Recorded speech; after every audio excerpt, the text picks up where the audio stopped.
7월 들어 미국은 한국을 특정 기술 분야에서 민간 국가로 지정할 수 있다는 가능성을 열어두었습니다. 원자력, 양자기술, AI, 반도체 등 전략기술 이전과 관련한 협의에서 한국은 신뢰 부족을 이유로 차별을 받을 수 있다는 뜻입니다. 하지만 정작 미국은 최근 일본과는 관련 기술 협정을 신속히 타결했습니다. 이 대비되는 행보는 단순한 기술 안보 조치일까? 아니면 한국 정부, 특히 이재명 대통령에 대한 전략적 견제인가? 그 핵심에는 이재명 정부의 독립적 외교 노선에 대한 불안감이 숨어 있습니다. 민간 국가라는 이름은 거창하지만 실제로는 방위비 분담, 핵 공유, 기술 제한, 투자 유도 등 복합적인 요구사항을 관철시키기 위한 트럼프식 지렛대 전술에 불과합니다. 서울대 국제대학원 김재현 교수는 트럼프 전 대통령이 미국 내 정치적 지렛대로 한국 문제를 삼고 있다.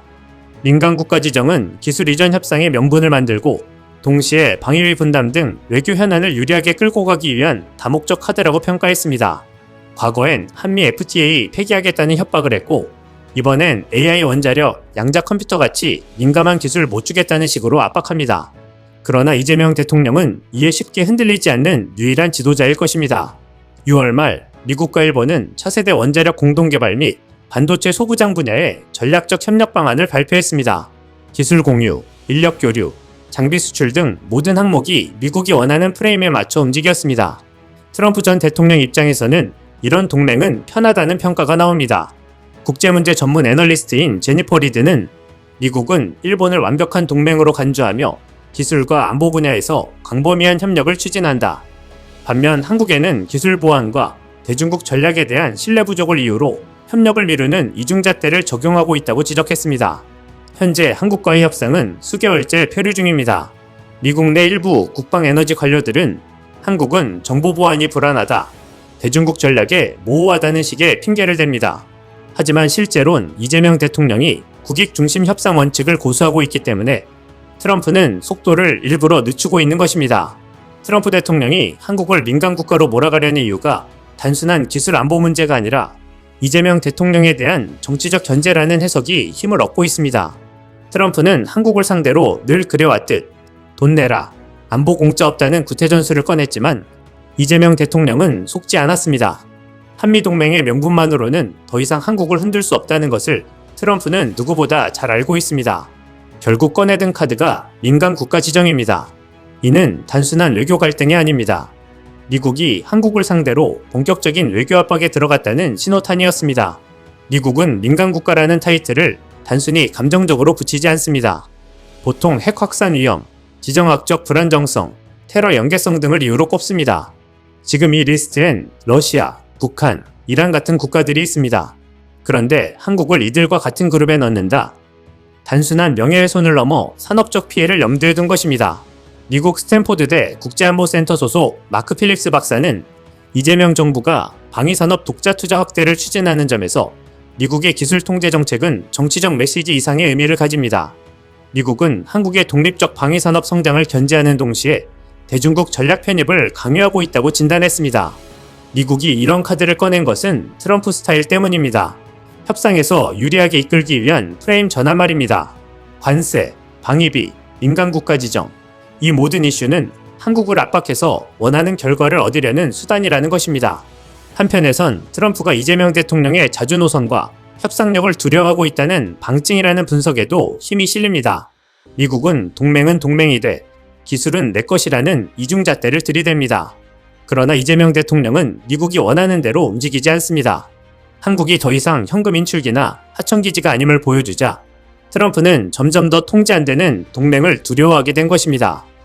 사실 트럼프는 한국이 미국의 보호 없이 존재할 수 없는 나라처럼 몰아가고 싶어 합니다.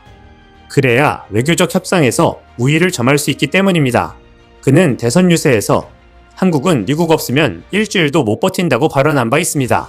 또 한국에 부자 나라 한국이 안보 무임승차하고 있다며 돈 없으면 미군 철수라는 협박성 발언으로 미국 내 고립주의적 민심을 자극하고 동시에 미국 우파층 결집을 유도했습니다.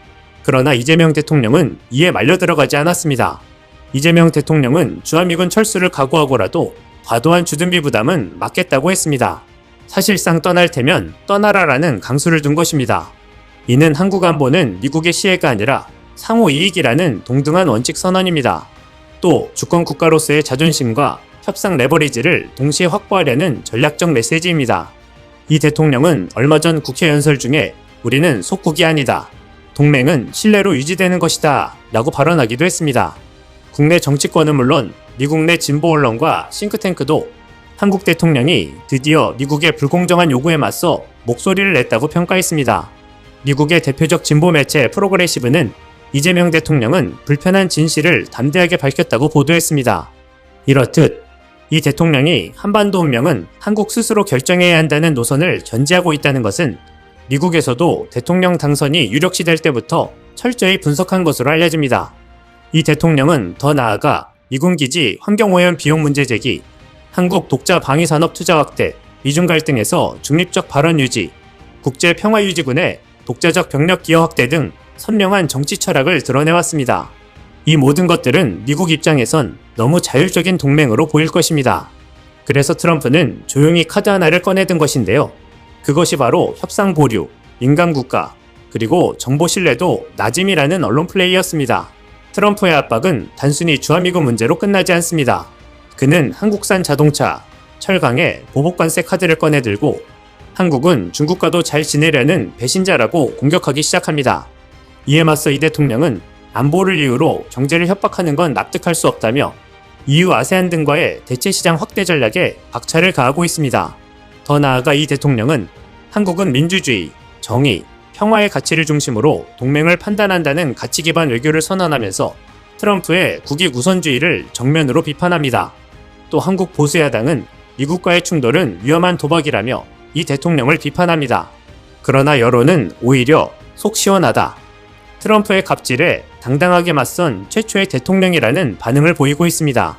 반미가 아니라 자주적 동맹 재정립이라는 프레임이 국민들 사이에 뿌리내리기 시작하고 있습니다. 한 시민의 화제가 된 SNS 반응을 보면 미군이 나가는 게 아니라 갑질 외교가 나가야 한다라고 적었습니다. 정치학자 이승현 교수는 한국 국민의 대미인식이 무조건 순종해서 상호 존중으로 진화하고 있다. 이는 한국 외교의 성숙과 자주성 강화 신호라고 해석했습니다. 미국은 지금까지 말 잘 듣는 동맹국만 원했습니다. 그러나 이재명 대통령은 원칙 있는 국가를 만들고 있습니다. 결국 지금 한국이 겪는 미국의 기술 유보, 협상 지연, 인간국가 언급 등은 이재명 리더십에 대한 보이지 않는 시험대이자 견제 카드가 되고 있습니다. 트럼프는 한국의 핵무장이 무서운 게 아니라 한국이 핵심 기술과 군사 전략, 외교 노선까지 독립적으로 갖추는 걸 가장 두려워합니다. 왜냐하면 그 순간 보호비 장사는 더 이상 통하지 않기 때문입니다. 그래서 트럼프는 지금 민간국가로 겁을 주려다 오히려 더 민감해진 쪽이 자신이라는 것을 알아차리고 있을지도 모릅니다. 트럼프야, 한국을 동맹으로 대우하지 않으면 우리도 똑같이 해준다. 이상 시온TV였습니다.